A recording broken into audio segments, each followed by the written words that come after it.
Professor Fabrício, só um minutinho. Desculpa aí tá te interrompendo, é que seu microfone tá desligado e como você que desligou ele, eu não consigo estar fazendo auxílio por aqui pelo backstage, tá? Desculpa te interromper, mas o pessoal não estava te ouvindo.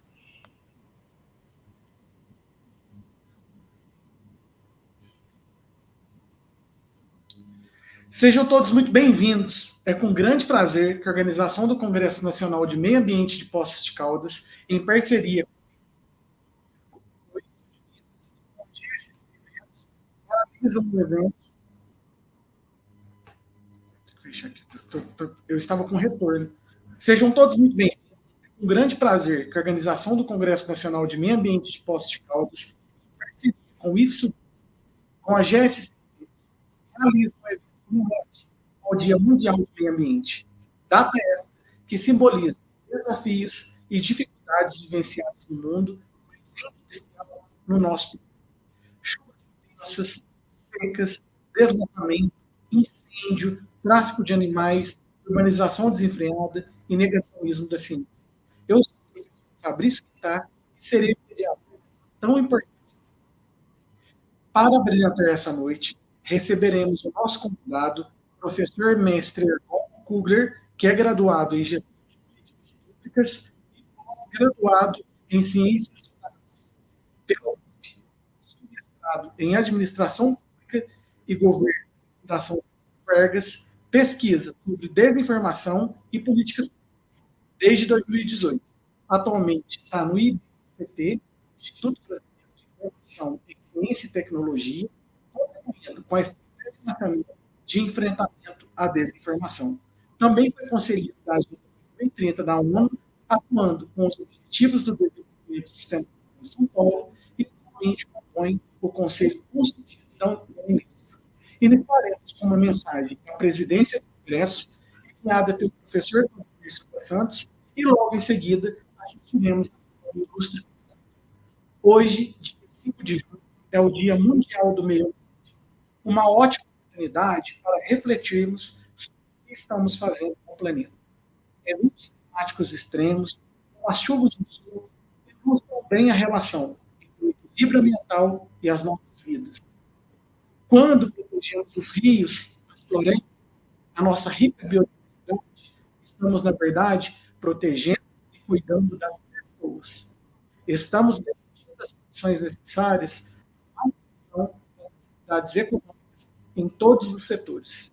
A tragédia climática do Rio Grande do Sul trouxe sofrimento para milhares de famílias, sobretudo as mais pobres, as que vivem em condições precárias no dia a dia, as principais vítimas das catástrofes climáticas. Não pode continuar.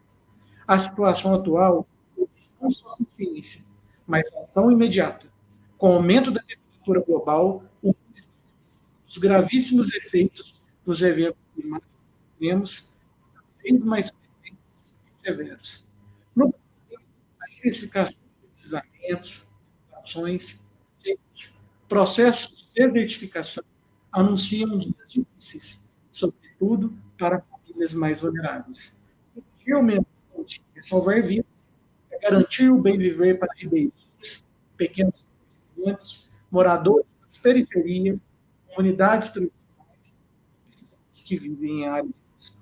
Infelizmente, há ainda quem duvide da relação entre a ação do homem e a reação da natureza.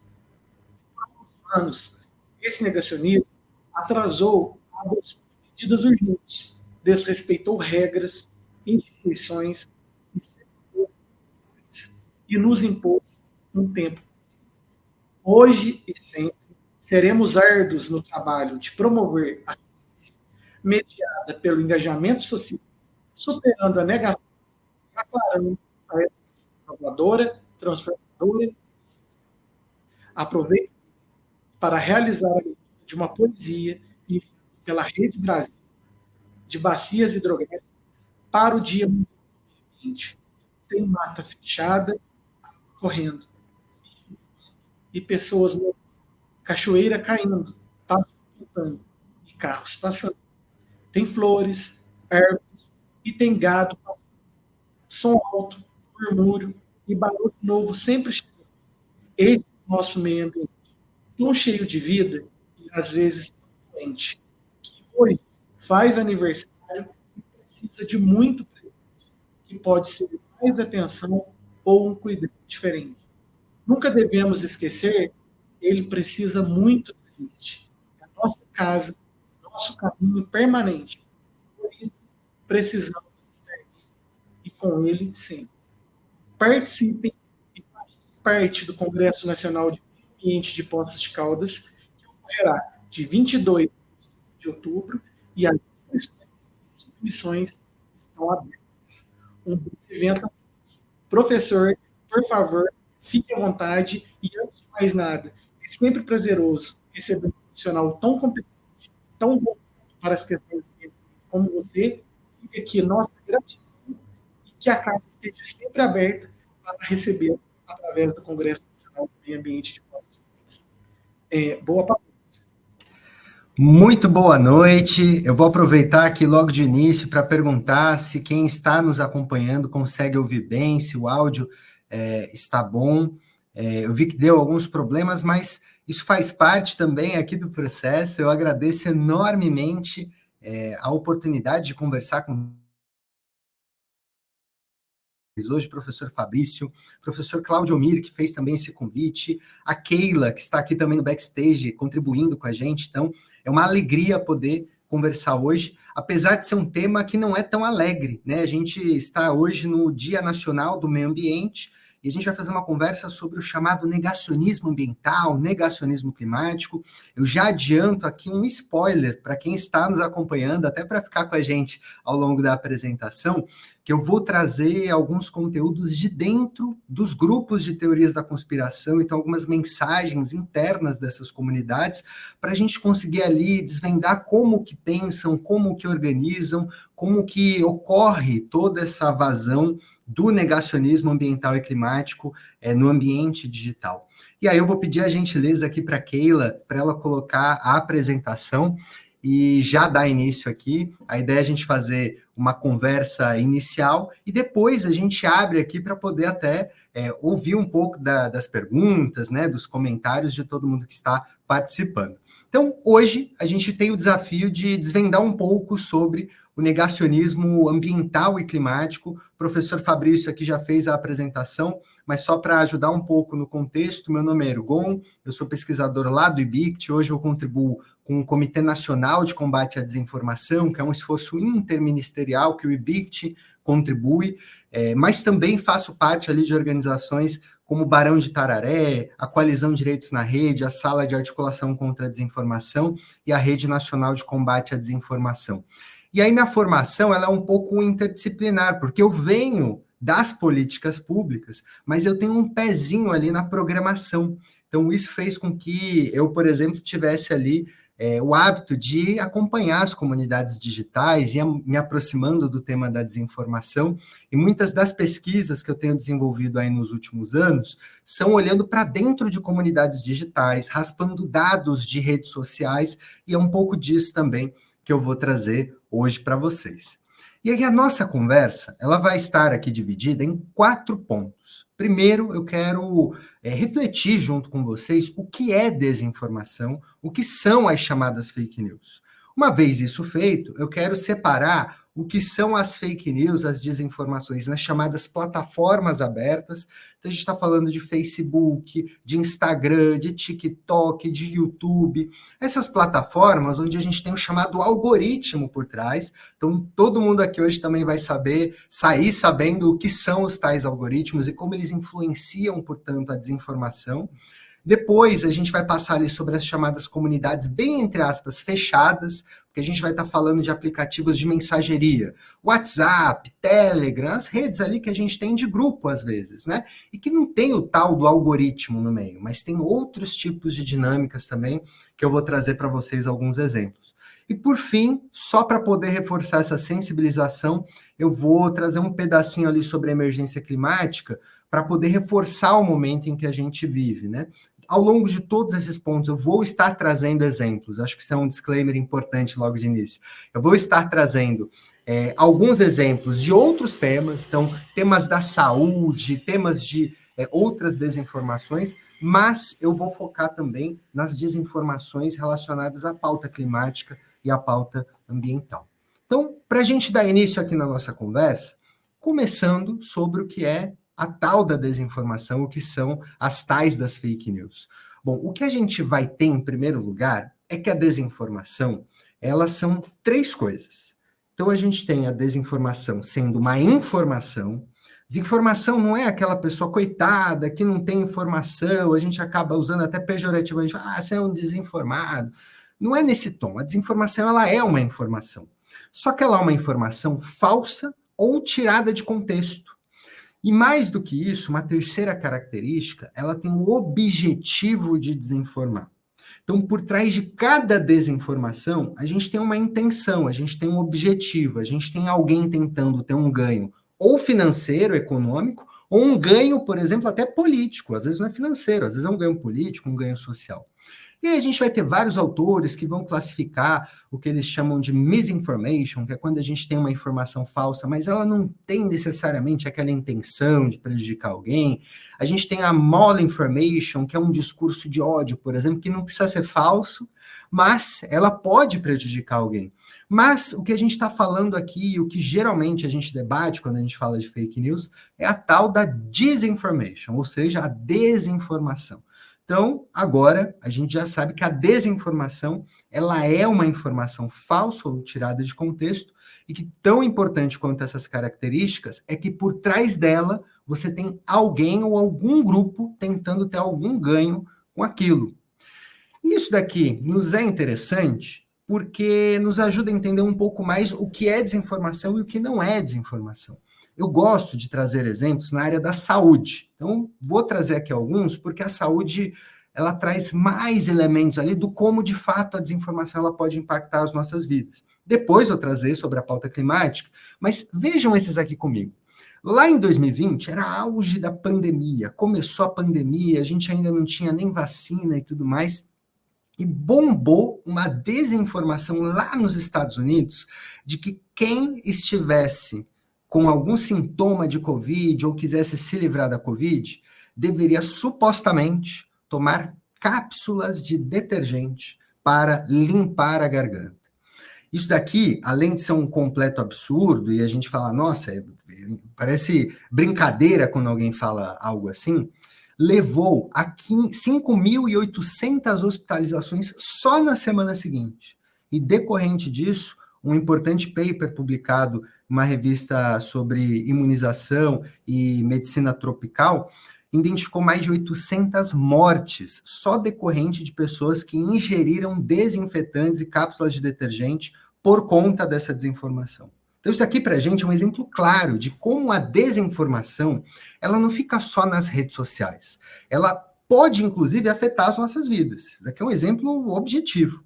Mais do que isso, a gente não precisa nem ir tão longe. Aqui no Brasil, uma série de desinformações também falando sobre a questão da saúde, a gente viu desinformações sobre vacinas. E o que aconteceu decorrente disso? A gente teve uma queda da taxa de vacinação do ano de 2020, que basicamente retrocedeu para o patamar que a gente tinha em 1987.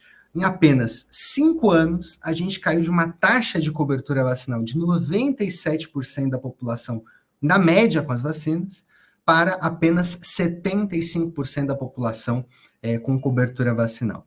E aí, eu gosto sempre de destacar aqui as que mais tiveram impacto, né? A gente teve a BCG, hepatite A, mas uma que assusta muito é a poliomielite, porque quem tem um pouco mais de idade sabe que isso era uma preocupação 20, 30, 40 anos atrás.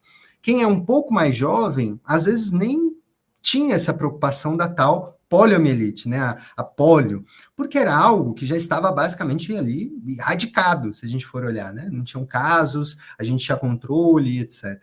Mas nesse exemplo, que eu acho que ajuda a ilustrar muito como a desinformação, ela sai das redes sociais e ela afeta as nossas vidas, a gente consegue ver como uma simples narrativa de que as vacinas elas seriam ruins, de que teria um tratamento alternativo, de que, nesse caso, tomar cápsulas de detergente limparia supostamente a sua garganta, pode, infelizmente, custar a saúde e até a vida de pessoas, né? Agora, esse exemplo é um exemplo lá da pandemia. Eu trago sempre, eu tenho trazido esse em todos os espaços que eu posso, que é muito chocante. Todo mundo que eu dou esse exemplo fica assim, embasbacado com a situação.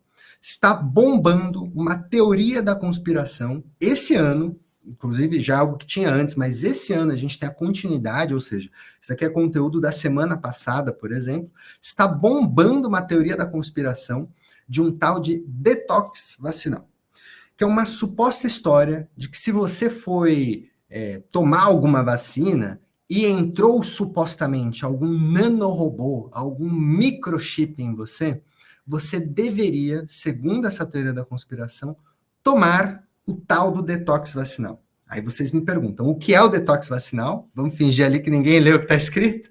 O detox vacinal, gente, é dióxido de cloro. Para quem não conhece, é cloro de limpeza industrial, para fazer, inclusive, separação de composto químico em algumas situações. Só que a gente pensa, ora, isso é um absurdo, né? Quem que vai tomar ali 3 gotinhas de dióxido de cloro antes de dormir para supostamente curar alguma enfermidade ou então para supostamente tirar os nanorobôs de você? Eu trago aqui um ponto que é muito grave. Além da teoria da conspiração, começaram a pipocar algumas comunidades no Telegram, por exemplo, fazendo a venda de frasquinhos de dióxido de cloro. Mais do que vender dióxido de cloro em frascos, começaram a produzir e-books, livros digitais, sobre as melhores formas de você supostamente tomar o seu detox vacinal. Pior do que isso, vendendo cursos sobre um tal de detox matinal, que seria você acordar às 5 da manhã, tomar um banho gelado, fazer uma dieta específica e ainda coroar com as supostas 3 gotinhas do dióxido de cloro. Esse exemplo, eu acho que nos ajuda a perceber muito que por trás de uma desinformação, você até tem a má intenção de alguém, mas você também tem o objetivo de alguém obter lucro, ganho com aquilo. Esse exemplo aqui é muito claro para a gente. Uma pessoa que cai na teoria da conspiração do detox vacinal, ela vai comprar o frasco, ela pode comprar um e-book, ela pode comprar um curso, e isso gera toda uma cadeia de consumo por trás daquela teoria da conspiração. E aqui eu dou até um exemplo complementar. Nessas mesmas comunidades, começou a ser realizada a venda de falsos passaportes vacinais. Aquela carteirinha de quando a gente toma vacina, você coloca lá que você toma vacina, e começaram a comercializar isso também em comunidades digitais. Ergon, o que isso daqui tem a ver com a desinformação? Por trás da desinformação, de, por exemplo, as pessoas, tomar vacina seria ruim, tomar vacina coloca nanochips, tomar vacina coloca micro-robôs em você, existe toda uma cadeia de comércio, uma cadeia de consumo de pessoas que estão lucrando com essa prática. E para cada desinformação que a gente encontra, às vezes a gente não consegue imaginar, mas tem toda uma cadeia de consumo por trás que produz aquilo em nível industrial, que cria comunidade, que dissemina o conteúdo, que tem alguma cadeia de consumo e, portanto, comercializa em algum nível aquilo que acontece. Só nessas comunidades, para poder fechar esse exemplo trágico do detox vacinal, só nessas comunidades de detox vacinal, a gente tem mais um levantamento da semana passada, esse número. Mais de 20 mil pessoas envolvidas, entre consumidores, comercializadores, intermediários, produtores, só no Telegram, em grupos abertos. A gente está falando de 20 mil pessoas no Brasil que estão em algum nível envolvidas com essa história do dióxido de cloro, do detox vacinal, e que podem, inclusive, ser vítimas, né, dessas desinformações. E tem coisas muito graves, às vezes. Tem pais, por exemplo, que dão para os filhos tomarem as tais 3 gotinhas ali de dióxido de cloro. Bom, apesar desses exemplos trágicos, infelizmente, a desinformação ela não fica só restrita na área da saúde. Eu trago esse mapeamento que a gente fez lá em 2021, que foi um levantamento de como a desinformação ela impacta políticas públicas, ela impacta as nossas vidas, né? E lá, uma das formas, por exemplo, era a saúde pública, mas a gente pode ter impactos na economia, no orçamento público, na confiança que a sociedade tem no Estado, e algo que é muito importante para todos nós que estamos aqui hoje, a gente pode ter um impacto direto também no processo da crise climática, da emergência climática. E para isso, eu gosto também de trazer algumas reflexões de que, vamos lá, se a desinformação ela gera efeito nocivo. Alguém que toma o detox vacinal ou que toma, por exemplo, a cápsula de detergente, pode corroer a garganta, pode ter uma intoxicação alimentar, efeito nocivo. Ela traz também lucros maliciosos. Quem está vendendo o detox vacinal, faz um e-book em cima daquilo, vende a cápsulazinha de detergente, também vai lucrar com isso. Mas quais seriam os efeitos, os algoritmos por trás também dessa desinformação? E aí que eu quero entrar num segundo ponto com vocês, sobre as tais plataformas digitais. Lembra que eu falei? A gente tem a desinformação nas plataformas como Facebook, Instagram, TikTok, YouTube, que tem uma dinâmica, que são mediadas por algoritmos, e a gente tem uma outra dinâmica, que é nas comunidades digitais. Eu sempre gosto de provocar da seguinte forma. O que são algoritmos? Né? Acho que isso é um ponto importante para a gente partir.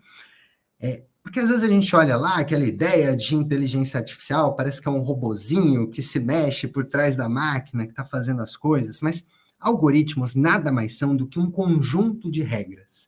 Então, um exemplo prático, se você gosta, por exemplo, de ver conteúdos de carros, quando você está passando o feed do seu Instagram ou do seu TikTok, vão aparecer conteúdos de carros. Se você gosta de conteúdos de maquiagem, vão aparecer conteúdos de maquiagem. Porque o modelo de negócio das plataformas, ele é um modelo de negócio que visa deixar a pessoa o máximo de tempo possível lá. Então, se você, por exemplo, gosta de carro, e aí aparece um negócio de maquiagem, você vai sair da rede social e vai fazer as coisas da sua vida, vai cuidar do que tem que fazer ali fora da rede social. Mas, como o algoritmo, ele quer te manter o máximo de tempo possível na plataforma, ele vai aprendendo com o seu padrão de consumo de conteúdo o que faz você ficar o máximo de tempo lá. E aí que está o pulo do gato. O que a gente tem visto é que, infelizmente, os tais algoritmos, a inteligência artificial, o conjunto de regras por trás da recomendação de conteúdo, pode fazer com que conteúdos nocivos sejam divulgados e impulsionados. Vou trazer um exemplo que é fora da crise climática para a gente poder refletir e um outro dentro da crise climática. Saiu um relatório, agora em fevereiro, do instituto chamado Think Twice Brasil, que é um instituto que foi fazer um levantamento de que tipo de conteúdo o TikTok estaria recomendando para jovens e adolescentes. Então, um jovem, um adolescente está lá passando, que tipo de conteúdo o TikTok faz aparecer no videozinho ali, né, entre uma dança e outra. E o que foi identificado é que, ativamente, o TikTok está recomendando conteúdos de violência para jovens e adolescentes. Por conta de um único motivo. Jovens e adolescentes são mais propícios a assistirem esses conteúdos de violência. Percebam que absurdo. Pelo simples fato deles serem mais retidos com esse tipo de conteúdo, o algoritmo recomenda esse tipo de conteúdo para eles. No Vale Tudo, para manter a pessoa ali na plataforma, até um conteúdo violento é impulsionado e divulgado dentro da plataforma e recomendado, nesse caso, para um jovem, né? Esse estudo, quem quiser o título, é exatamente esse aqui, Algoritmos, Violência e Juventude no Brasil, está disponível abertamente no site do Instituto Think Twice Brasil. Ele, inclusive, foi fazer entrevistas com os jovens para entender se aquilo ficava só no ambiente digital ou se depois deles consumirem esses conteúdos violentos, se eles ficavam também violentos. Infelizmente, pelo menos 15% desses jovens reproduziam conteúdos violentos no dia a dia, ficavam mais violentos ao consumirem esses conteúdos que o próprio algoritmo do TikTok recomendava. Só que quando a gente vai para o tema da crise climática, um lugar que tem sido muito criticado já há alguns anos, inclusive, é o próprio YouTube. Vários estudos, eu trago esse aqui, algoritmo do YouTube ajuda a radicalizar brasileiros sobre crise climática. Esse é um levantamento, um estudo, por exemplo, elaborado pelo NetLab, que é um laboratório de investigação lá da UFRJ, no Rio de Janeiro, que foi fazer uma pesquisa que quem aqui for da área da pesquisa vai entender como que é. Basicamente, você cria um usuário neutro, uma guia anônima do YouTube, e você vai vendo que tipo de conteúdo o YouTube vai recomendando. E aí você multiplica isso daqui em vários testes, em centenas de testes, para identificar qual é o padrão de recomendação para um usuário sem ou com algum viés, né? E o resultado é que o algoritmo do YouTube estava ajudando a propagar teorias da conspiração contra a questão climática, dizendo que supostamente a questão climática seria uma ilusão, uma enganação e que não existiria aquecimento global. Ou seja, nesse caso, a gente está falando de um algoritmo propagando uma teoria da conspiração, disseminando uma desinformação, impulsionando, porque isso tem mais atratividade do que um conteúdo científico, do que um conteúdo que vai informar, do que um conteúdo que vai mostrar o que de fato acontece, né, a crise climática e tudo mais. E aí eu trago uma última manchete aqui que eu acho que é importante também, de algo que foi chamado de Facebook Papers. Lá em 2021 houve um vazamento enorme por ex-funcionários do Facebook, inclusive ex-diretores de departamentos do Facebook, que demonstraram que o Facebook ele foi internamente notificado de que tinha desinformação sendo propagada, de que o Facebook estava lucrando em cima dessa desinformação, porque quando você divulga, você pode receber dinheiro de impulsionamento, você aumenta as pessoas que estão acessando a plataforma, e mesmo assim, a direção do Facebook, na época, decidiu manter a desinformação circulando, ou seja, a decisão sobre manter a desinformação baseada na propagação da desinformação, né? Ou seja, o lucro motivando isso.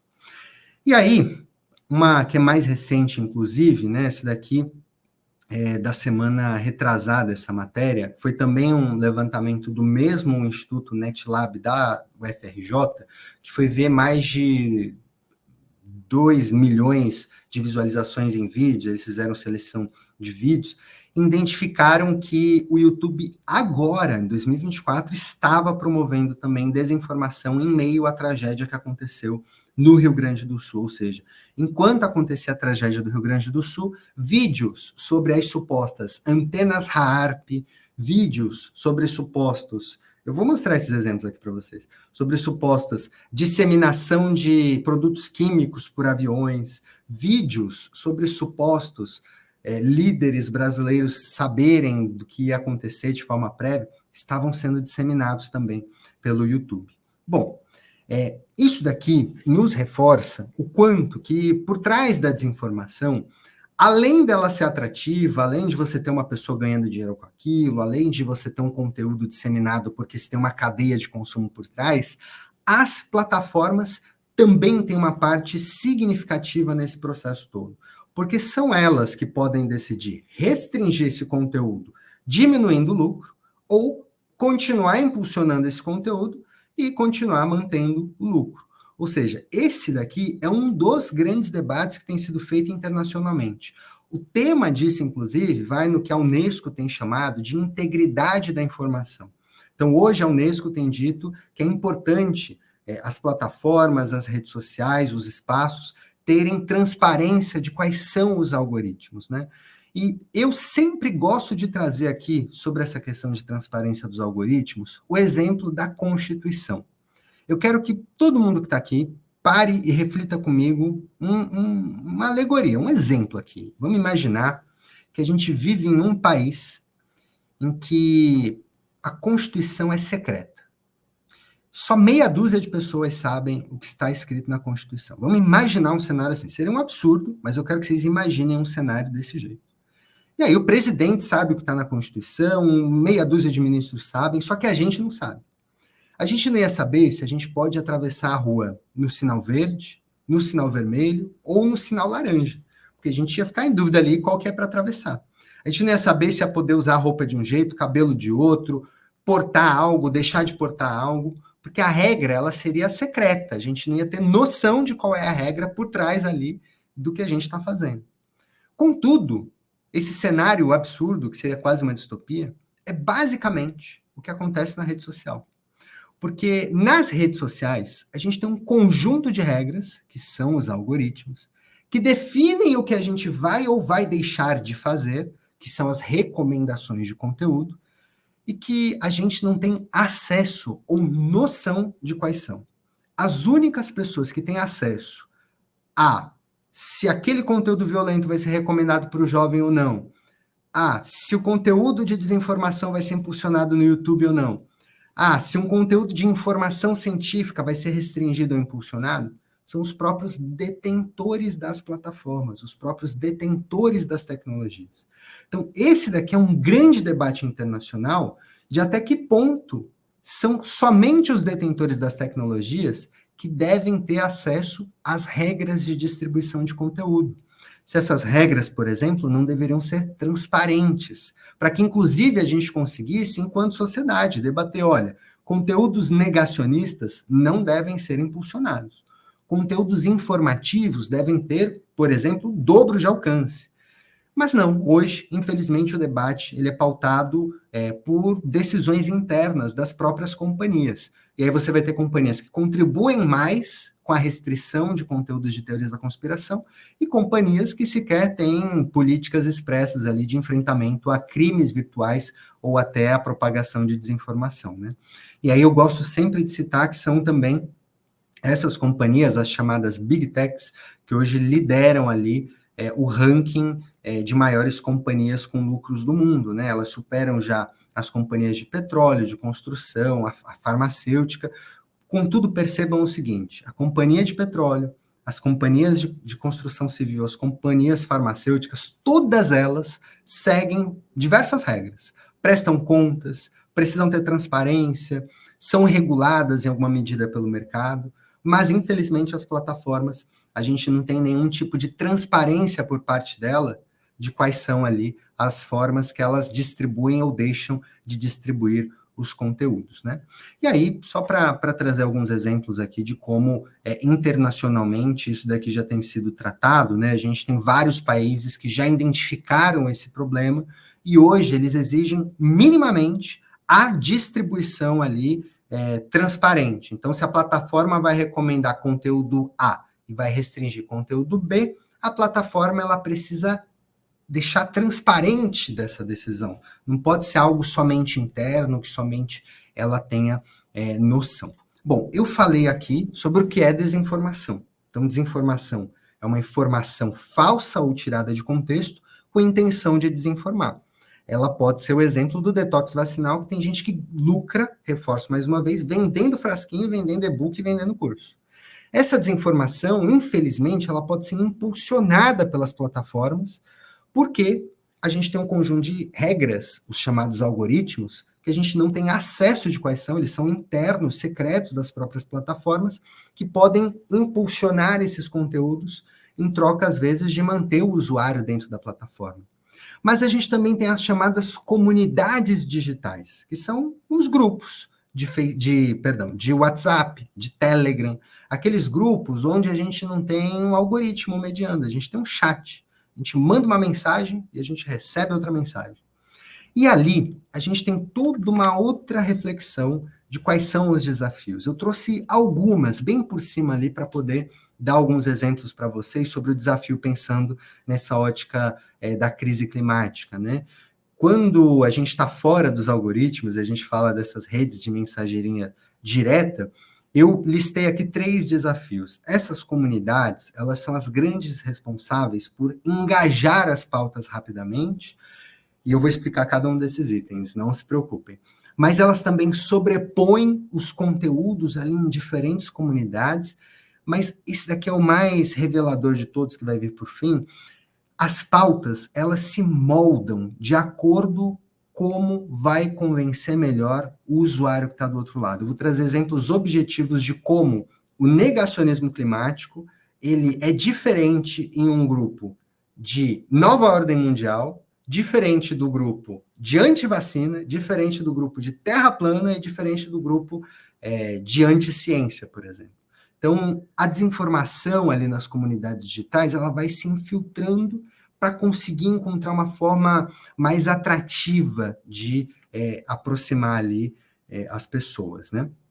Sobre o primeiro ponto, né, como que a desinformação ela se engaja nas comunidades digitais?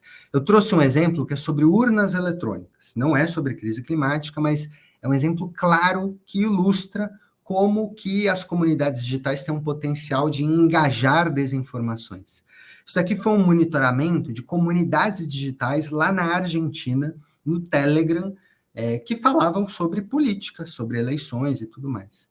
E o volume de desinformações sobre supostas fraudes em urnas em eleições, percebam esse número, foi maior nas 24 horas da véspera do resultado eleitoral do que no restante do ano inteiro, no restante de outras quase 300 dias, aqui 295 dias, ou seja, em 24 horas, as comunidades digitais conseguiram engajar mais uma pauta do que em outros 295 dias inteiros, isso por um potencial narrativo. Que pautas eram essas? Supostamente tem fraude nas urnas, supostamente as urnas foram fraudadas por não sei o quê, isso lá na Argentina, não estou nem aqui falando no Brasil, para vocês verem como as desinformações, elas ultrapassam fronteiras, né? A gente tem teorias da conspiração em muitos países, e às vezes são idênticas, e a gente nem percebe, né? Mas percebam esse aspecto, a desinformação ela com potencial de ser tão engajada e tão potencializada que em 24 horas de eleição teve mais desinformação sobre urna eletrônica do que nos outros 295 dias inteiros anteriores, né? Eu trouxe aqui alguns exemplos sobre crise climática, do porquê isso acontece, né? São vários motivos, obviamente, mas um dos grandes motivos é a urgência do conteúdo, a emergência do conteúdo. Aqui são prints de publicações que eu retirei hoje de comunidades digitais. As duas da esquerda são de hoje e a da direita ela é de alguns dias atrás, dia 27 de maio, né? Essas três desinformações, por exemplo, de grupos do Telegram, que eu deixei borrado ali o grupo, só para não ficar fazendo propaganda de grupo negacionista, né? Elas têm uma coisa em comum. Elas têm uma chamada muito atrativa, elas têm um sentimento de urgência, elas têm um chamado que é para tentar atrair, percebam. Até 2030 você não terá nada e será feliz. A conspiração de hoje é apenas o plano de ontem. Saiba qual é o plano de hoje para a conspiração de amanhã. O sistema é o nosso inimigo. A agenda da nova ordem mundial está sendo instalada e conclui em 2030. Então, um apelo que é ligado, por exemplo, nesse exemplo aqui, com a tragédia do Rio Grande do Sul, dizendo, nessa desinformação, é um vídeo de que a tragédia do Rio Grande do Sul foi armada, supostamente pelo STF, em conluio com o Poder Executivo, para fazer com que as antenas RAARP, que seriam antenas... Juro para vocês, gente, eu não estou inventando esses termos aqui, são termos usados nas próprias narrativas. Segundo essas teorias da conspiração, essas notícias falsas, essas desinformações, os governantes teriam acesso a antenas que modelam qual vai ser o clima, e no caso do Rio Grande do Sul foi um grande experimento para tentar implementar a Agenda 2030. Olha que grave essa narrativa. Para nós, parece um salto lógico absurdo, né? Mas para quem já está naquela comunidade, já recebe conteúdo todos os dias, é só mais uma validação para aquilo que eles já estão acreditando. Isso foi linkado, por exemplo, com uma outra publicação ali ao lado, de que os aviões da FAB estariam sobrevoando as regiões do Rio Grande do Sul para supostamente jogar produtos químicos nas pessoas. E ali já é um grupo, por exemplo, de antivax, em que essa desinformação circulou dizendo que esses produtos químicos deixariam as pessoas doentes, inventariam uma nova vacina para poder lidar com esses produtos que percebam. Você tem toda uma construção narrativa que denota urgência, que fala ali sobre, nossa, está acontecendo tudo. E decorrente disso, vai acontecendo a mobilização. Só que um outro ponto, além de dar essa urgência, além de mobilizar, um levantamento que eu tinha feito um pouco antes, a gente foi observar como que as comunidades de diferentes pautas, elas reproduzem os mesmos temas. O que significa isso? A gente sabe que um grupo que vai ser anti-Agenda 2030, porque ele diz que supostamente a Agenda 2030 é um plano de conspiração, ele vai falar sobre a questão, por exemplo, climática. Ele vai dizer que a crise climática não existe e tudo mais. Só que o que foi revelado é que as outras comunidades também intercalam pautas. Então, a galera anti-vacina, é o primeiro itemzinho verde ali, ó. A galera anti-vacina também tem parte do seu conteúdo falando sobre crise climática, falando de que seria uma teoria da conspiração o aquecimento global. A galera de grupos de nova ordem mundial, a mesma coisa. A galera de grupos de globalismo, a mesma coisa. Então, o raciocínio aqui é o seguinte: mesmo o grupo sendo de outros temas, quando uma pessoa cai em uma teoria da conspiração, o risco é que ela comece a cair em outras, porque esses grupos eles vão retroalimentando conteúdos entre si. Óbvio que o grupo sobre antivacina vai falar mais sobre antivacina, mas ele também consome conteúdo anticlimático. É óbvio que o grupo da Terra plana vai falar mais sobre a suposta Terra plana, mas ele também diz que a Agenda 2030 é um plano de dominação mundial. Então, isso daqui é um perigo, porque o risco é quando a pessoa entra em um, é como se fosse ali uma porta de entrada para todo mal. Quando a pessoa entra em um, o risco é ela ir consumindo conteúdo e cair nos outros também. Eu trouxe até um exemplo ali à direita, né, de que uma pessoa num grupo de antivacina estava falando sobre aquecimento global. E olha a conexão que essa pessoa faz. É o clima, kkkk, é a alimentação. Pulando ali, depois do álcool em excesso e do caroço de pipoca de bombeiro, agora até a pseudomudança climática dá infarto. Tudo menos o óbvio. Emojizinho da vacina. Que tipo de narrativa essa pessoa está tentando colocar aqui? É que durante a pandemia da Covid-19, essa é uma publicação para a gente de 2021, deixa eu dar o contexto, né? Durante a pandemia da Covid-19, tudo seria uma grande conspiração, ali de uma nova ordem mundial, de uma agenda 2030 conspiracionista, que só estava querendo vender vacina e colocar a vacina com nanorobô nas pessoas. Então, percebam, né, as comunidades, elas vão consumindo, mesmo que o tema original não seja aquele. Então, isso aqui é muito grave, porque diz que se uma pessoa cai em uma, o risco é cair nas outras também. E uma última reflexão sobre essas comunidades, e aí isso daqui é um levantamento inédito, recém-feito, com quase 1 milhão de publicações de grupos de teorias da conspiração entre 2022 e 2024 no Telegram. Isso aqui foi raspado de grupos abertos, respeitando, portanto, a LGPD e utilizando técnicas em Python, que é uma linguagem de programação, né? E aí, o que foi observado aqui? Olhem esse gráfico. Esse gráfico está escrito o seguinte: nova ordem mundial à esquerda, anti-vax, conspirações gerais, terra plana e anti-ciência. Então, são grupos, ali são vários grupos de nova ordem mundial, de antivacina, de conspiração geral, de terra plana e de anti-ciência. E à direita, a gente tem pautas, valores morais em verde, religião em azul, gênero em roxo, mudanças climáticas, que é uma cor meio rosa escuro, eu não sei descrever essa cor, supostamente marxismo cultural ali em vermelho, etnicidade, que são, por exemplo, conteúdos racistas, está em amarelo, imigração tem bem pouquinho, a América Latina tem pouco conteúdo de teoria da conspiração e desinformação anti-imigração, a gente tem muito mais na Europa, por exemplo, e outros. Mas o que essa imagem nos revela?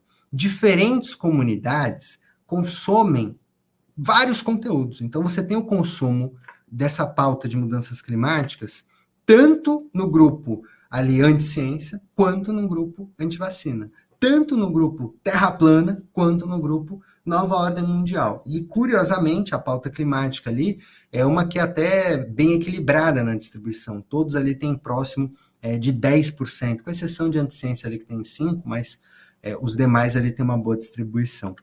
E aí, eu trouxe exemplos para mostrar para vocês como que essas pautas, né, como que a questão da desinformação da crise climática, por exemplo, ela se infiltra em grupos diferentes.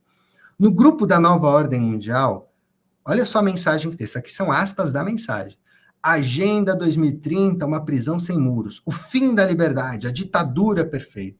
A galera da Nova Ordem Mundial acredita que existe uma grande conspiração mundial para fazer com que todo mundo seja dominado.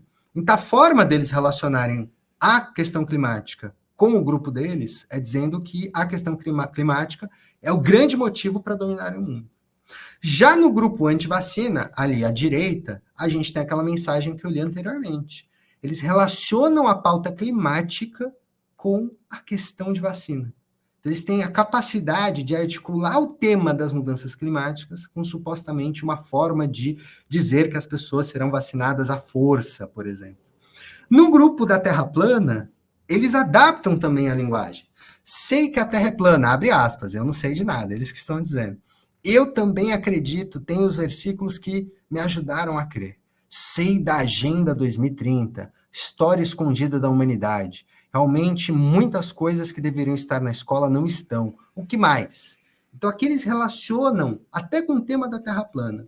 E no grupo anti-ciência, a gente tem ali um ataque a uma pesquisadora dizendo que ela é aliada, supostamente, de uma Agenda 2030 que tem outras pautas, entre aspas, subversivas e progressistas. O que isso daqui nos mostra de forma resumida? A desinformação, a narrativa, nesse caso da crise climática, ela consegue se infiltrar em diferentes comunidades de acordo com a linguagem da comunidade. Então, para a galera da nova ordem mundial, vai aparecer de um jeito. Para a galera da antivacina, de outro jeito. Para a galera da terra plana, de um terceiro jeito. Para a galera da anticiência, de um quarto jeito. Mas, no fundo, é tudo teoria da conspiração e desinformação sobre o mesmo tema, crise climática. E aí, para fechar o raciocínio, e eu não posso deixar de fazer isso ao fim, eu quero trazer uma provocação do quão emergente é a emergência climática.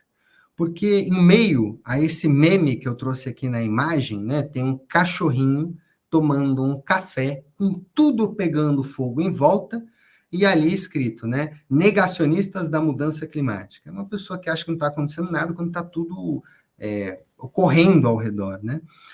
Em meio a tanta desinformação, às vezes a gente fica até perdido do que fazer, né? E eu gosto de provocar sobre a emergência da mudança climática no quesito de tempo.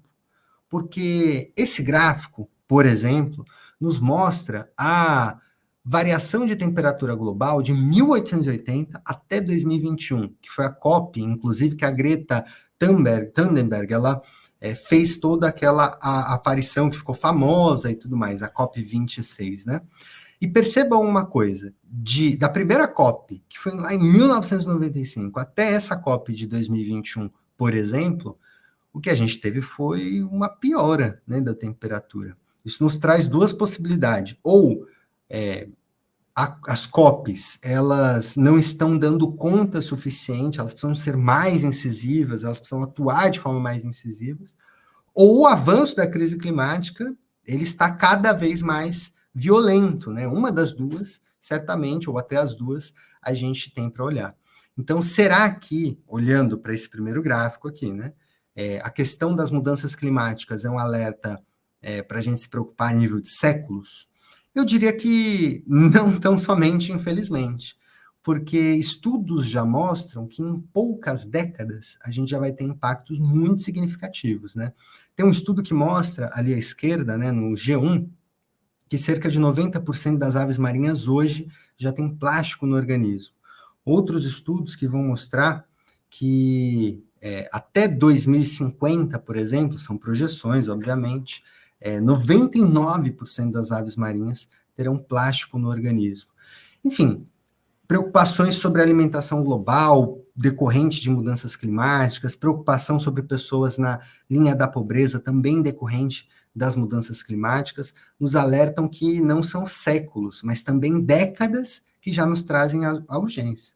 Mas também não são só décadas, viu? São anos, porque a gente está falando, por exemplo, de um tal relógio do clima, que é uma iniciativa global que tenta mapear em que nível, em que ano, em que período a gente, infelizmente, alcança um ponto de irreversibilidade no aumento de 1,5 graus Celsius na mudança desde o início lá da industrialização, que é o ponto que a gente não quer alcançar para não ter mudanças irreversíveis. Infelizmente, o relógio do clima nos diz que esse ponto deve ser atingido em 2029, ou seja, em 5 anos, a gente, infelizmente, deve ter o alcance dessa marca trágica de ponto de irreversibilidade em vários aspectos das mudanças climáticas. Mas mais do que anos, dias, né?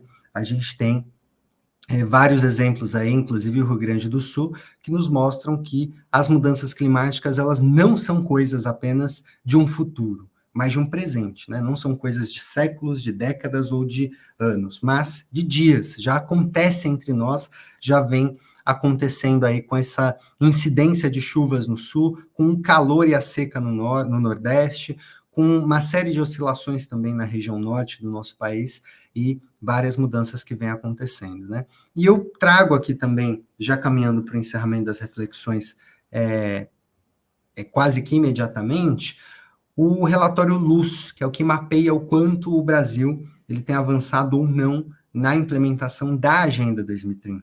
Que a gente tenha um retrocesso em mais de 60% das 169 metas, só que a gente não está avançando nas demais, não. De avanço satisfatório, a gente só tem 3 das 169, o que significa 1,77%. Todas as outras demais, a gente está estagnado, ou seja, mais da metade em retrocesso, um grande volume estagnado, e menos de 2% que a gente tem um avanço satisfatório na implementação dos ODS, os Objetivos de Desenvolvimento Sustentável no Brasil.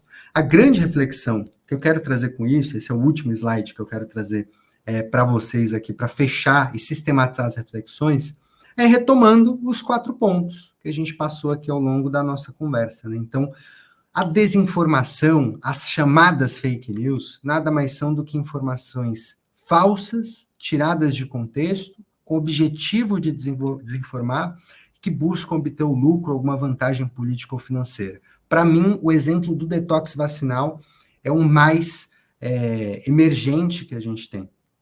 A questão da desinformação nas plataformas nos mostra que, além da intencionalidade de quem fabrica a desinformação, um modelo de negócio também, os algoritmos, eles podem impulsionar teorias da conspiração sobre a emergência climática, né? A desinformação nas comunidades, a gente viu que a dinâmica, às vezes, pode reforçar crenças, pode fazer com que a linguagem seja adaptada para se infiltrar em grupo ali, dependendo do contexto. E, por fim, o contexto da emergência climática, né? Portanto, não é apenas um problema para futuras gerações, mas um problema imediato, né? A grande reflexão que eu quero trazer aqui com vocês é o como a desinformação ela é um desafio enorme, que a gente não resolve só informando mais, divulgando mais informação. A gente tem muitos desafios, inclusive de gente lucrando por trás disso, né? Então, você tem várias formas de abordar esse problema.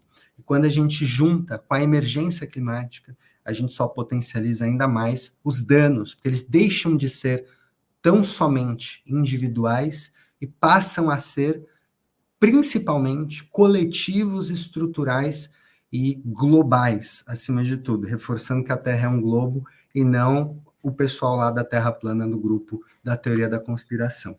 Por fim mesmo, eu deixo à disposição uma série de materiais, todos gratuitos, abertos, públicos, nenhum deles é venda de curso igual a galera lá do Detox Vacinal, prometo que é tudo de graça.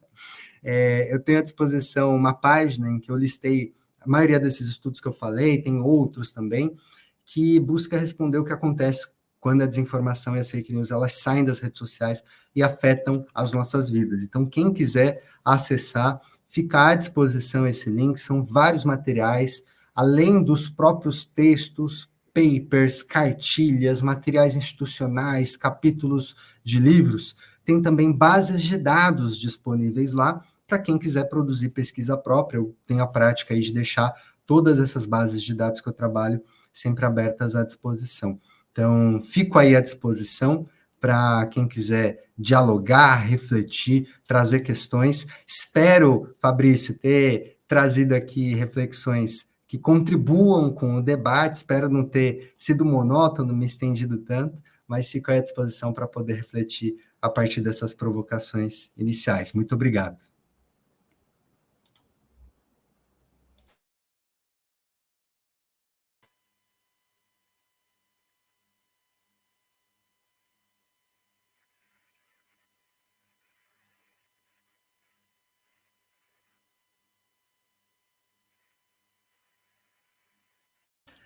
Acho que você está silenciado, Fabrício, perdão.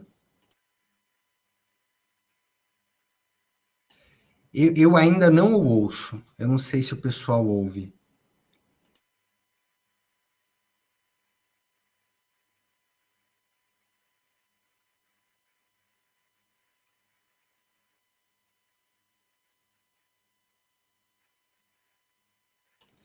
Fabrício, eu não consigo lhe ouvir.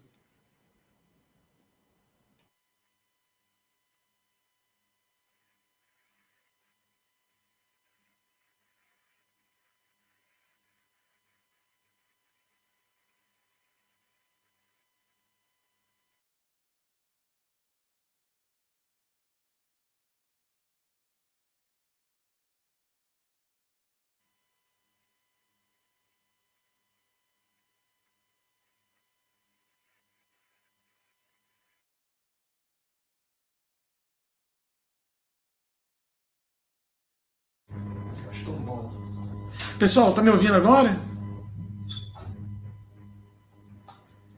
Agora eu consigo ouvir. Beleza, Ergon. Eu estava precisando desse retorno de vocês. Então, Ergon, antes de mais nada, eu gostaria de agradecer pela oportunidade de te ouvir. Você traz aí para nós conhecimentos que nos afloram em relação ao conhecimento para a ciência e principalmente para o que acontece nos processos comunicacionais. Foi o que nós estávamos conversando anteriormente nos bastidores. Até vou aproveitar a oportunidade, vou agradecer a todos os participantes que participaram desse ato comemorativo em relação ao dia 5 de junho, que a gente comemora o Dia Mundial do Meio Ambiente. Queria mandar um abraço especial para a equipe da GSC, que está nos acompanhando através da Keila, agradecer aos nossos tutores do curso de perícia do IFSU de Minas Campus Muzambinho, e também aos nossos colaboradores que atuam conosco como membros organizadores da nossa comissão. Então, Ergon, eu gostaria de dividir essa discussão, essa interação do nosso diálogo em 3 momentos. Vamos falar primeiro sobre a questão do combate à desinformação. Nesse seu último slide, no seu penúltimo slide, você trouxe aí a questão da Agenda 2030, que a gente também chama de Agenda 2030, trazendo aí os objetivos do desenvolvimento sustentável. Como nós também havíamos trocado algumas figurinhas, para quem está vendo aí a nossa discussão, o nosso bate-papo, nós estamos aí com ODSs que vieram para reforçar ainda mais os 17 que haviam sido criados até então, trazendo uma necessidade de cumprir metas. Então, pensando no ODS 19, que fala da questão da comunicação e também de combate à desinformação, eu queria que você trouxesse, através do teu conhecimento, Ergon, quais seriam as estratégias que poderiam atender ao combate à desinformação. Pensando que informação e comunicação elas têm que estar caminhando juntas. E quando a informação ela é incorreta, ou quando a informação está fora de contexto, se transforma numa desinformação, como que a gente consegue estabelecer estratégias assertivas para evitar que isso possa impactar dentro da ciência e até mesmo dentro das questões climáticas? Bom, maravilha. Eu diria que são 3 desafios, talvez. O primeiro desafio é estabelecer um canal de confiança entre os órgãos que promovem informação íntegra com aqueles que recebem, têm acesso à informação. Isso é um desafio porque a desinformação ela faz a gente, às vezes, até desacreditar dos órgãos de confiança. Então, você tem pessoas que falam, eu não acredito na mídia, eu não acredito em tal coisa, o governo somente, né? Então, isso daqui é um desafio, mas independente disso, é preciso estabelecer um canal contínuo de confiança para a promoção de integridade da informação, né? Um segundo desafio é o que a gente chama de educação crítica midiática. O que é essa palavra difícil? Quando eu falo educação midiática, as pessoas às vezes acham que eu estou falando de educar sobre mídia de emissora de televisão. Não. Educação midiática é toda uma área de conhecimento que vai olhar, por exemplo, para quando a gente ensinar sobre, ou a gente dialogar sobre comunicação, a gente também refletir que por trás da comunicação existem interesses, existem poderes, existem várias pessoas envolvendo no processo. Então, por trás de cada comunicação, você tem um interesse. Esse interesse ele pode ser positivo, professor Fabrício. Quando você tem uma peça comunicacional falando vacine-se, é o objetivo que o Estado tem de convencer para você não passar a doença para outra pessoa. Mas ele pode ser negativo. Quando você tem uma peça comunicacional falando não se vacine, é um grupo tentando vender detox vacinal como solução depois para você. Então, a educação crítica midiática ela é muito importante para isso, né? E aí a gente tem vários esforços, tanto de organizações da sociedade civil, mas também de órgãos governamentais. Hoje a SECOM, lá da Presidência da República, tem um departamento específico sobre educação midiática, né? Mas que debate de inserir isso desde a educação básica até a educação para idosos, etc. E um terceiro e último ponto, que é muito importante, eu não posso deixar passar, porque até eu acho que é importante a gente fazer reflexões críticas, né? Recém saiu um editorial do Estadão, dizendo a seguinte manchete, que eu já adianto que eu discordo, da seguinte forma: desinformação se combate com informação, ponto. Era basicamente um artigo criticando que não deveria haver nenhum tipo de investigação criminal para crimes e etc, né? Só que vejam, no caso do detox vacinal, você tem gente que criou todo desculpem a palavra, um esquema de lucro em cima da tragédia do outro. Isso aqui é, no mínimo, atentado ali contra o direito do consumidor, se a gente for pensar juridicamente, né? Eu não acho que a gente deve punir a pessoa ali indiscriminadamente por falar A ou B, mas o que eu estou dando nesse exemplo é que, nesse caso, você está enquadrando uma pessoa num crime de ferir direito do consumidor. Então, se a pessoa vende uma medicação que não é medicação, mandando as pessoas corroerem a garganta e está lucrando em cima disso com propagação de desinformação, a punição não é ela ser presa, entre aspas, por fake news, mas é ela responder por dano ao direito do consumidor.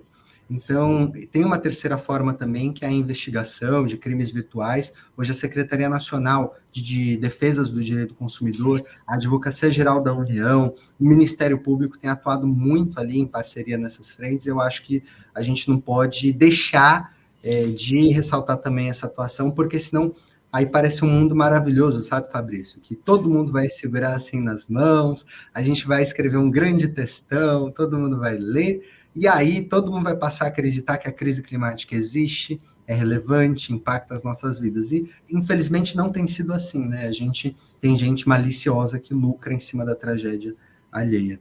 Sim, com certeza.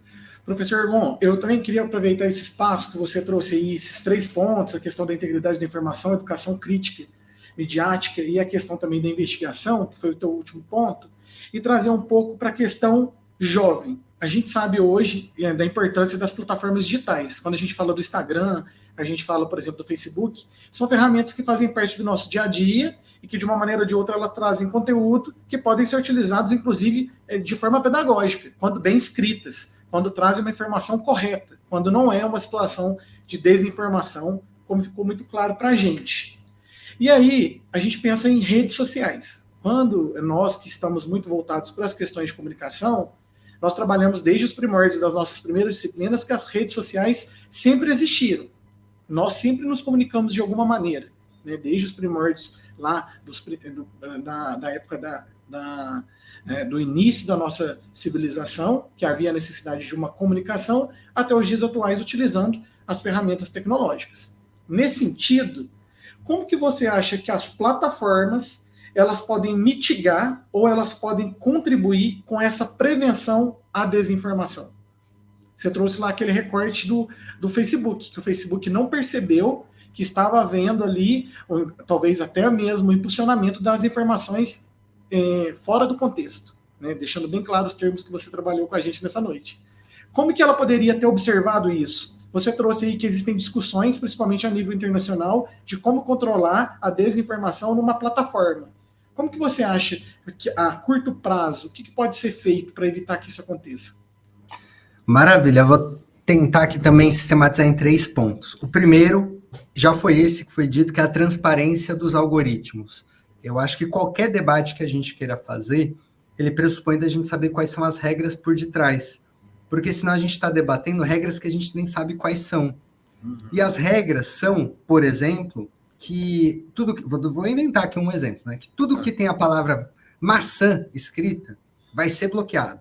E tudo que tem a palavra laranja vai ter 10 vezes de alcance. Só que a gente não sabe se é isso, se é o oposto, se é outra coisa, se não é, se deixa de ser. Quem sabe são as próprias plataformas. Em uma plataforma é laranja, na outra vai ser pera e na terceira vai ser abacaxi. Então, quando a gente não tem acesso ao conjunto de regras que faz com que um conteúdo seja mais ou menos impulsionado e etc., a gente corre o risco de debater algo completamente abstrato. Então, esse é um primeiro ponto. O segundo ponto, a gente precisa cobrar com que as plataformas apresentem minimamente relatórios das suas ações. O que se debate hoje internacionalmente é um termo seguinte: regulação autorregulada. Então, já que não é, por exemplo, para o Estado mandar, você pode falar isso, falar aquilo, não é esse o debate. É o oposto. É para a própria plataforma fazer relatório do que ela identificou ali, uma vez provocada. Então, vamos supor que bombou essa desinformação do detox vacinal. Tem gente sendo lesada no sentido físico, moral, em vários aspectos por isso. Então, você tem um órgão que aciona as plataformas e a plataforma faz a própria investigação. Ela identifica que nas comunidades tais estão falando isso, de tal forma, estão vendendo, e ela contribui para poder derrubar a prática de um crime, nesse caso. A gente está falando de um crime ali que as pessoas estão roendo na garganta, né? Então, essa deveria ser a atuação das plataformas. Então, elas prestando, por exemplo, um relatório periódico, né? E uma terceira coisa seria algo que tem sido muito defendido por um professor chamado Pablo Hortelado, seria a abertura das chamadas APIs. Não quero ficar dando termo técnico aqui, mas o que é isso na prática? Todas as plataformas, elas têm uma coisa chamada porta de entrada, que é API, basicamente. E aí, a gente que é pesquisador, a gente pode fazer requisições para essas plataformas. Então, quando você quer raspar conteúdos do Telegram para investigar os grupos de teorias da conspiração, para você não ter que criar um programa do zero, mirabolante, você usa a API e você pede para essa porta de entrada te mandar todas as publicações do mês tal ao mês tal do grupo tal. É isso, um grupo aberto, você não está invadindo a privacidade de ninguém, é algo naquele sentido. Antes, o Twitter tinha isso. Você podia raspar tudo que tivesse determinada menção de palavra ou um perfil inteiro, fazer investigação. Mas as plataformas, infelizmente, têm ido ao sentido de fechar essas portas de entrada, o que limita não apenas a pesquisa, então você não consegue produzir mais pesquisa direito sobre até desinformação, mas você também limita a própria atuação da Polícia Federal, do Estado, do Ministério Público, dos órgãos de regulação, de investigação. Porque antes, um exemplo aqui, vou dar um exemplo pesado, antes era fácil a Polícia Federal, com requisição de API, por exemplo, investigar crime com menor de idade, por exemplo, no Twitter, ou desinformação sobre o que fosse ali, atacando, mandando as crianças fazerem coisas terríveis. Hoje, não tem possibilidade disso, a não ser que seja fazendo gambiarra de acessar ali, porque as plataformas têm fechado as APIs. Então, quando a gente fala sobre esse debate, para concluir esse raciocínio, não é uma questão moral, de bem versus mal, de bonito versus feio, de censura versus liberdade de expressão. A gente está falando de coisas que acontecem, de crimes reais, de pessoas que são lesadas por vários aspectos. E que se a gente não age coletivamente para lidar com isso, é vida de pessoa sendo perdida, é criança sendo lesada. Essa questão do detox vacinal, o que é mais chocante, são vídeos de crianças tomando, com o pai falando, toma aqui, meu filho, não sei o quê. E aí isso vai engajando, obviamente, para, como a gente viu os grupos de teoria da conspiração, para também temas de mudanças climáticas e aquilo que também nos diz mais respeito nesse Dia Mundial do Meio Ambiente. Sim. Perdão a extensão da... Imagina, excelente essa fala. Só para a gente finalizar, que eu acho muito interessante a gente falar desse nicho específico que está voltado para as questões dos eventos extremos do clima. Dentro do jornalismo, nós temos o jornalismo ambiental, que tem pautas específicas, mas que também passa por desafios, principalmente sobre o ponto de vista da redação. Quando a gente pensa na comunicação, a gente pensa num processo, assim como você elucida. Eu vou pensar em 3 etapas, vou pensar em 5 etapas. E a redação traz processo de apuração, a verificação, a coleta de dados. E muitas vezes, quando a gente pensa no nicho ambiental, nós dependemos de pontos específicos em que determinadas situações ocorrem, em que é difícil para que o jornalista consiga estar, por exemplo, num ponto de mineração, num ponto de barragem, numa situação específica como aconteceu no Rio Grande do Sul, em que havia uma dificuldade na mobilidade, por conta da incapacidade do trânsito pelo rompimento das vias, das rodovias. E aí a gente começa a pensar naquela questão que você disse, que o combate da desinformação seria com a informação. Mas você, ao mesmo tempo, nos tira do comodismo, porque a informação ela pode ter sido idealizada para chegar ao público-alvo de maneira correta, só que ela foi tirada do contexto. E aí, então, ela se tornou uma desinformação.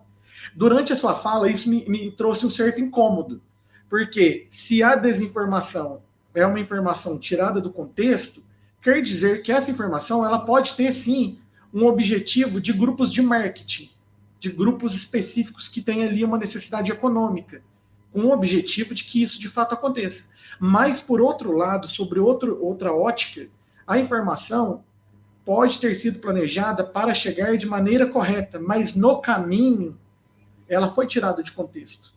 Então eu queria que você trouxesse para mim o seu olhar antes da gente finalizar essa brilhante conversa nossa na noite de hoje, de dia 5 de junho, como que esse processo de engajar, impulsionar, ao mesmo tempo que para a venda ele funciona muito bem, mas para a ciência ele tem trago importantes impactos. Como que a gente pode aperfeiçoar o que as redes sociais têm trazido para nós de melhor, que é conectarmos uns aos outros, rompendo distâncias, mas ao mesmo tempo nos mostra uma importante cortina que precisa ser desvendada para que de fato a gente consiga usar a tecnologia em favor da ciência e ao mesmo tempo trazendo benefícios ao meio ambiente. Eu acho que essa é a pergunta de não 1 milhão, mas 1 bilhão, talvez. Porque às vezes o custo até é alto, sabia? Para a gente fazer o enfrentamento à desinformação, precisa de computador, precisa de infraestrutura, precisa de pessoa, precisa de tecnologia. Eu puxo a brincadeira a partir dessa questão do recurso, porque eu sei que a pauta climática também sofre muito com a falta de recurso. A gente pode olhar, por exemplo, sair do nível federal e ir para os municípios. Quais são as secretarias com menor grau de orçamento? Geralmente, as secretarias do Verde e Meio Ambiente vão ser as que menos, às vezes, têm estrutura para fazer uma série de coisas. A elas, muitas vezes, recaem atividades e tarefas de poda de árvore, licenciamento ambiental e zero, às vezes, incidência no planejamento público municipal. Aqui é o meu chapéu de gestor público querendo dar pitaco já sobre planejamento municipal. Mas o que eu quero trazer com esse exemplo? A gente precisa pautar isso daqui publicamente como uma questão. Se a gente não pauta que a desinformação é um problema que afeta as nossas vidas, é um problema que afeta a emergência climática, é um problema que traz danos não só para nós indivíduos, mas para nós sociedade, nós meio ambiente, nós seres vivos do planeta, a gente continua ali com pouca estrutura para fazer esse enfrentamento. E hoje, quem tem muito poder são as chamadas Big Techs. Trouxe aqui o exemplo numérico de quem tem orçamento. São as companhias com maior faturamento e, ao mesmo tempo, lucro, separando as duas coisas, porque a gente sabe que são coisas diferentes. São as companhias com maior faturamento e maior lucro do ano de 2023, por exemplo. Então, são essas companhias que têm, inclusive, recurso para pagar, e eu não estou nem falando de forma ilegal, não, estou falando de forma legalizada, para pagar pessoas para irem nos congressos dos países, nas câmaras dos deputados, do Senado, e conversar com os parlamentares e convencer, olha, não precisamos de nenhuma regulação, porque isso, porque aquilo. Aí as ONGs, as organizações, as entidades de pesquisa que não têm estrutura, não têm capacidade de ficar no mesmo nível de debate, às vezes, por falta de estrutura financeira e física, né? Então, eu trago essa provocação a partir do recurso, porque eu acho que depende de uma disputa, inclusive, de sociedade. E aí eu fecho dizendo que hoje, pela primeira vez, a gente... E aí eu não é nem falando necessariamente só porque é esse ou aquele governo, mas pela primeira vez, pelo tempo mesmo. Isso não era uma pauta antes. Mas pela primeira vez, inclusive, a gente já tem uma Secretaria Nacional de Políticas Digitais. Isso não existia antes no Brasil. Outros países estão começando até agora, outros ainda não têm. Então, é um tema que está começando timidamente a ganhar espaço a nível de departamento, de coordenadoria, de secretaria nacional, quem sabe um dia vice-ministérios ou ministérios, dependendo do contexto do país, que vai ganhando ali disputa para poder pautar esses temas, né? Porque, perceba, nesse tempo todo que a gente conversou, a gente nem falou de inteligência artificial, que é outro tema que rende outra live.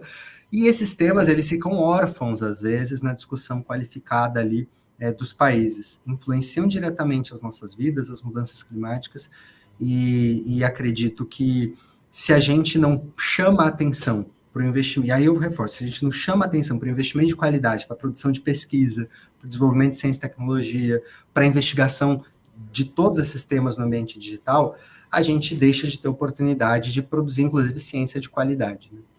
Sim. Até era uma pergunta que eu ia te fazer agora próximo, que recentemente eu li uma crônica, até do Estado de São Paulo, do Estadão, falando a respeito da inteligência artificial e das questões envolvendo o clima.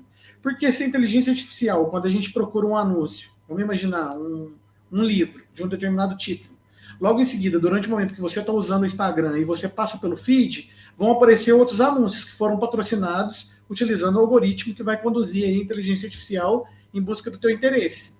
Por que a gente não poderia utilizar, então, a inteligência artificial para sinalizar, por exemplo, situações que estão acontecendo, como, por exemplo, na própria crônica, fala da questão de Petrópolis, no Rio de Janeiro, como a água subiu rapidamente em um dia de chuva, assim como aconteceu no Rio Grande do Sul, com a chegada da água rapidamente. Se a inteligência artificial ela é capaz de mostrar para o cidadão que existem outros produtos similares, ou até mesmo análogos àquele produto que ela está procurando, por que ela também não pode servir como uma importante ferramenta de educação, mostrando que determinadas ações são mais sustentáveis ou que estão aí dentro da Agenda 2030?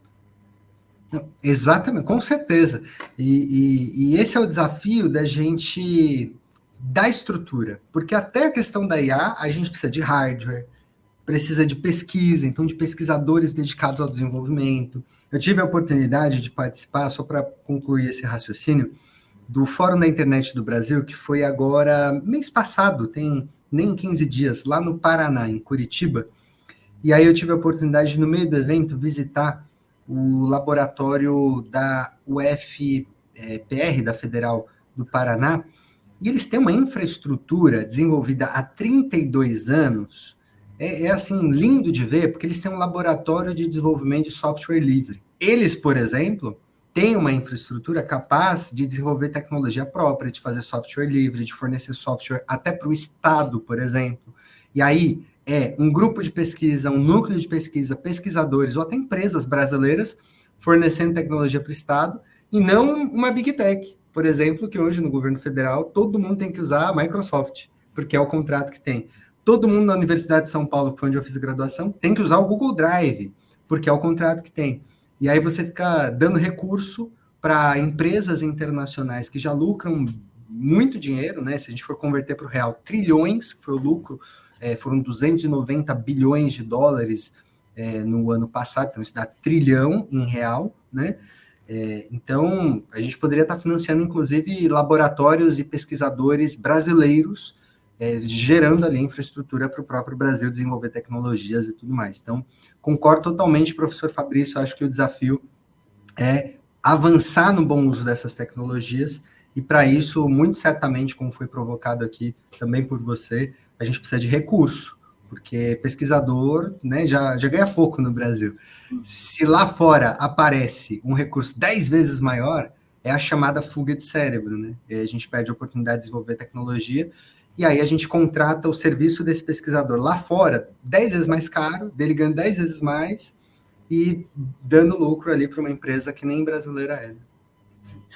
Eu acho que dessa experiência que nós tivemos essa noite com você, a palavra que resume tudo isso é um desafio. Estamos aí diante de desafios que envolvem a nossa própria comunicação, porque é a partir da comunicação que o nosso conhecimento está atrelado a informações que precisam ser verdadeiras para que possam estimular ações estratégicas, principalmente quando a gente pensa nas questões envolvendo os eventos extremos do clima, mas ao mesmo tempo nós precisamos de estratégias que mitiguem ou que tornem conscientes ações também imediatas, que é uma palavra muito importante que você falou aí ao longo da sua fala.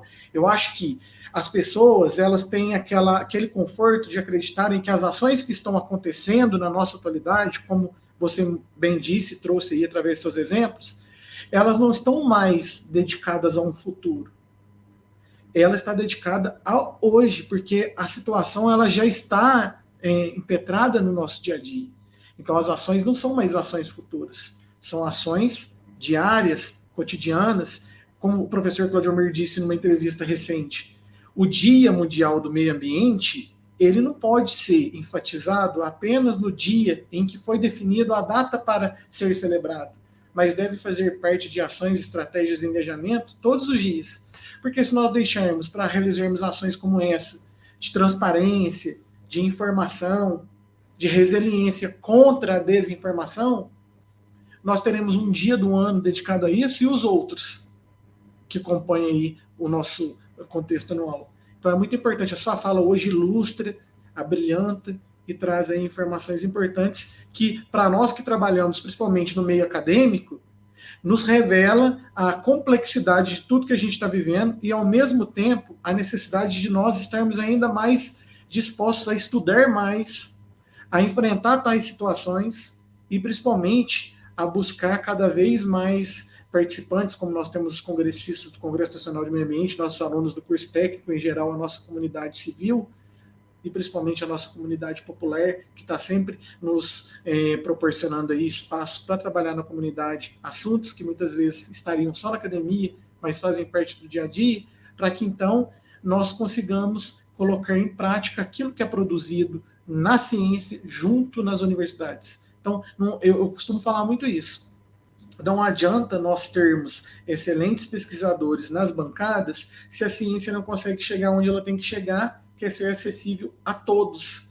A acessibilidade da ciência, né? Tornar a ciência acessível e também participativa, porque você precisa das pessoas para que o seu conhecimento, que foi elaborado a partir do conceito de outros pesquisadores, de fato se torne um exercício prático.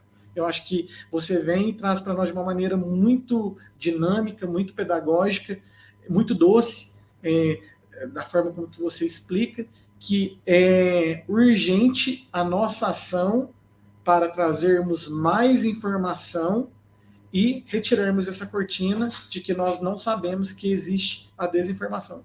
Isso é o que resume sua fala hoje, abrilhanta e nos faz se sentir motivado, e foi uma honra para mim, enquanto mediador, ter estado aqui com você ao longo dessa discussão. A honra foi toda minha e eu assino tudo embaixo e deixo uma última mensagem, que é a seguinte: nos vemos no 21º Congresso Nacional do Meio Ambiente, que vai acontecer de 22 a 25 de outubro, lá em Poços de Caldas, então vai ser uma alegria participar. Quem quiser também participar, acho que vai ser uma ótima oportunidade. Quem nos assiste aqui, vai ser muito bom encontrar vocês por lá. E está aberto, inclusive, a possibilidade de enviar artigos científicos, né? Então, fica aí o chamado para quem quiser participar. Sim, eu queria te agradecer mais uma vez em nome do presidente do Congresso Nacional de Meio Ambiente, Poços de Caldas, professor Claudio Mir, e nós estamos te aguardando como palestrante no nosso Congresso Nacional de Meio Ambiente. Vai ser um prazer te receber lá, tomar um café na cidade de Poços de Caldas e podermos aí estreitar as nossas relações acadêmicas e de amizade. Isso é uma alegria, muito bom, muito obrigado. Eu vou pedir para você, Endergon, que fique comigo mais um pouquinho, que eu vou fazer a releitura da carta que o professor Claudio Mir nos enviou, devido a problemas técnicos no início da nossa transmissão. Eu vou aproveitar e vou refazer essa leitura, tá bom? Só um instante. Peço a todos vocês também que nos aguardem, para a gente poder finalizar aí com chave de ouro.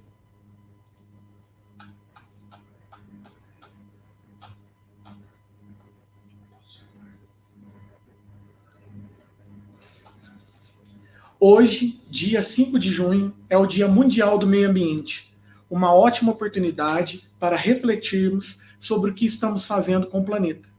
Eventos climáticos extremos, como as chuvas no sul, ilustram bem a relação entre o equilíbrio ambiental e as nossas vidas.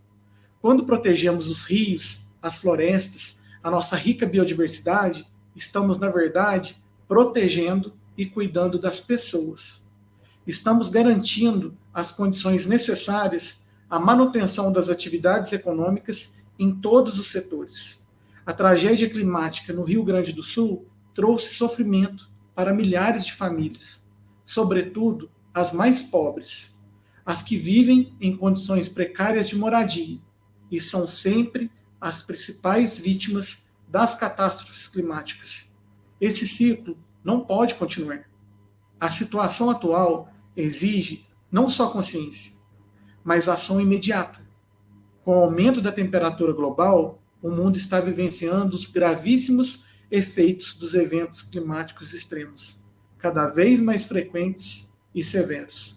No Brasil, a intensificação de deslizamentos, inundações, secas, processos de desertificação anunciam dias difíceis.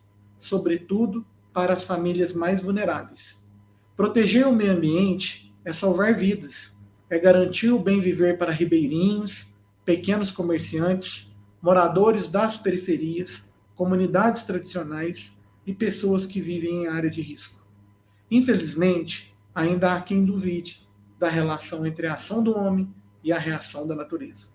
Por alguns anos, esse negacionismo atrasou a adoção de medidas urgentes, desrespeitou regras, instituições e servidores ambientais e nos impôs um tempo perdido. Hoje e sempre seremos árduos no trabalho de promover a ciência mediada pelo engajamento social, superando a negação e aclarando a educação inovadora, transformadora e social. Para finalizar, faço a releitura de uma poesia enviada pela Rede Brasil e Bacias Hidrográficas para o Dia Mundial do Meio Ambiente. Tem mata fechada, água correndo, bicho vivendo e pessoas morando.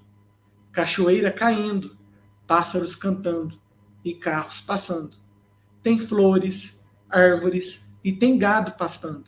Som alto, murmúrio e barulho novo, sempre chegando. Este é o nosso meio ambiente, tão cheio de vida e às vezes tão doente, que hoje faz aniversário e precisa de muito presente, que pode ser mais atenção ou um cuidar diferente. Nunca devemos esquecer, ele precisa muito da gente. É a nossa casa, nosso caminho permanente, por isso precisamos estar nele e com ele sempre. Então aproveito essa noite, dia 5 de junho, Dia Mundial do Meio Ambiente. Agradeço mais uma vez a sua presença, Ergon, e agradeço a presença de todos vocês que tiraram uma parte do seu dia para discutirmos um assunto que para nós é tão caro, que é o meio ambiente e principalmente ações envolvendo os eventos extremos do clima.